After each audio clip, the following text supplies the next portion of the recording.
श्रीमती सैना पटेल जी।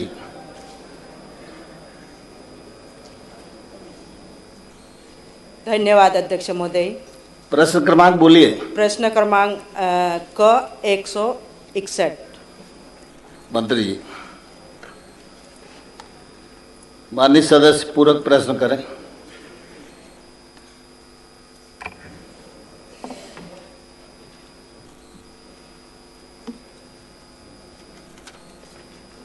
माननीय अध्यक्ष महोदय, वित्तीय वर्ष 2024-25 से प्रश्न दिनांक तक अलीराजपुर जिले की जनपद और जिला पंचायतों द्वारा मनरेगा योजना के तहत पुल पुलिया, स्टॉप डैम, पक्के निर्माण कार्य, सुदूर सड़क निर्माण कार्य के लिए कितने कार्य स्वीकृत किए गए, सूची बताइए।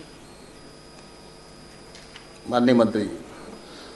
माननीय अध्यक्ष जी, उत्तर में माननीय सदस्य को जो सूचना हमने दी थी उसमें बड़ा स्पष्ट किया था कि अलीराजपुर में मजदूरी और मटेरियल के जो रेशो था वो वहाँ पर कुछ सही नहीं होने के कारण ये बाकी काम नहीं हुए। लेकिन ऐसा नहीं कि वहाँ पर काम नहीं हुए। अलीराजपुर में 23,000 काम कुल स्वीकृत हुए हैं, जिसमें 17,000 अभी चल रहे हैं और 6,247 काम पूरे हो गए।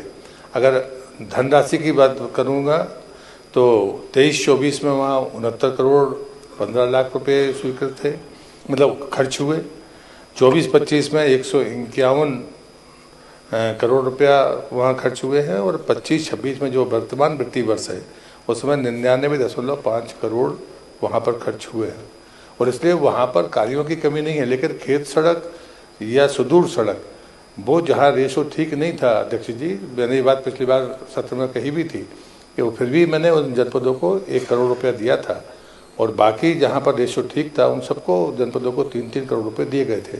इसलिए कामों की संख्या पर्याप्त है जो वहाँ पर चल रही है। माननीय सदस्य दूसरा प्रश्न, पूरक प्रश्न। माननीय अध्यक्ष महोदय, मैं अपने प्रश्न क्रमांक 161 के उत्तर पर पुनः गंभीर असंतोष व्यक्त करते हुए सरकार का ध्यान अलीराजपुर जिले की जमीनी वास्तविकता की ओर आकर्षित करना चाहती हूँ। माननीय मंत्री जी ने वर्ष 2024-25 में मनरेगा के अंतर्गत 63 कार्य की स्वीकृति बताई है।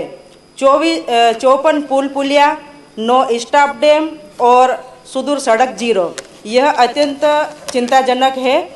पूरे आदिवासी अंचल में एक भी सड़क निर्माण कार्य स्वीकृत नहीं हुआ। मैं सदन को ये स्पष्ट करना चाहती हूँ कि ये जो स्वीकृति 1/7/2024 से पहले की है, इसके बाद बीते लगभग 17 महीने में जिले के 6 विकासखंड की 288 पंचायतें और 552 ग्रामों में 500 से अधिक प्रस्ताव लंबित है, पर कोई नया पक्का निर्माण कार्य स्वीकृत नहीं हुआ है।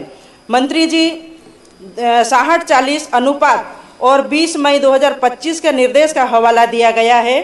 महोदय, मेरा प्रश्न, यदि अनुपात संतुलित नहीं था तो इसे संतुलित करने के लिए क्या कदम उठाए गए हैं? क्या किसी अधिकारी की जवाबदारी तय की गई है? प्रशासनिक त्रुटियों का भार ग्रामीण एवं आदिवासी जनता पर क्यों डाला जा रहा है? जमीनी हकीकत यह है, सड़कें जर्जर है, पुल पुलिया क्षतिग्रस्त है या अधूरे। वर्षा ऋतु में कई गांव का संपर्क कट जाता है, नहीं हो पाता है, जैसे जिसमें गर्भवती महिलाएं अस्पताल नहीं पहुंच पाती है, बच्चों की पढ़ाई स्कूल तक पहुंचने में बाधित होती है और किसानों को अपनी रोज की जो समस्या है उसका समाधान नहीं कर पाते हैं। अतः मैं सरकार से स्पष्ट और समयबद्ध मांग करती हूं कि लंबित पुल पुलिया सुदूर सड़कों का निर्माण कब तक किया जाए और मनरेगा अंतर्गत प्रस्तावित कार्य की स्वीकृति के लिए निश्चित समय सीमा बताई जाए। अलीराजपुर जैसे आदिवासी जिलों के लिए विशेष निर्माण पैकेज की घोषणा की जाए। लंबित मजदूरी और ग्रामीण बिलों का भुगतान तुरंत किया जाए। अंत में मैं मांग करती हूं, जिस प्रकार से प्रस्तावित सूची इस पटल पर रखती हूं, और माननीय अध्यक्ष महोदय, मेरी ये भी मांग रहेगी कि जिस प्रकार से पंचायती राज लागू हुआ करता था, कई ऐसे जनप्रतिनिधि है, पंच, सरपंच, कई ऐसे श्रीमती माननीय मंत्री, माननीय अध्यक्ष महोदय, मैं आपका धन्यवाद करता हूं। और भी मनरेगा से संबंधित आगे 2 प्रश्न हैं। मैं इस आपके माध्यम से सदन को 2-3 जानकारी देना चाहता हूं।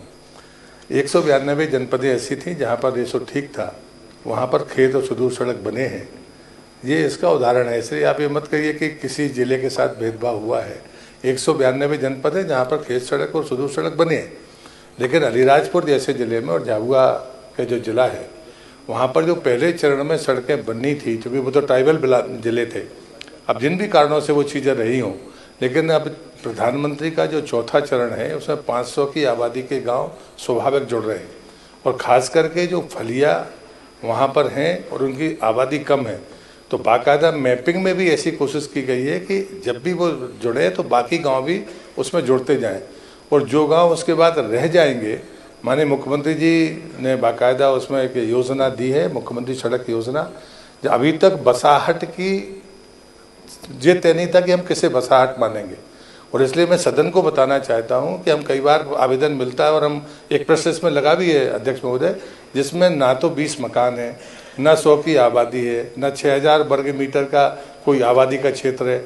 अब बाकायदा सरकार ने बसाहट की परिभाषा तय कर दी है कि 500 की आबादी के बाद जो बसाहट होगी या तो 20 घर हो, या 100 की आबादी हो, या 6000 वर्ग मीटर में कोई आवासीय व्यवस्था हो, तो सरकार उसको जोड़ेगी। और अभी तक मध्य प्रदेश ने सैटेलाइट से 20,600 बसाहटों को चिन्हित किया है, जिसमें जनजातीय क्षेत्रों के ये जो ज़िले हैं, चाहे झाबुआ हो, धार हो, डिंडोरी हो, या अलीराजपुर हो, या मंडला हो, सामान्यतः दूरियां यहीं पर थीं, वो उसमें अधिकांश कवर हो रहे हैं। और हमने उसमें तीनों में लिखा है कि टोला, मजरा और फलिया, ताकि ये कन्फ्यूजन भी ना रहे, क्योंकि झाबुआ और अलीराजपुर में उनको फलिया कहते हैं।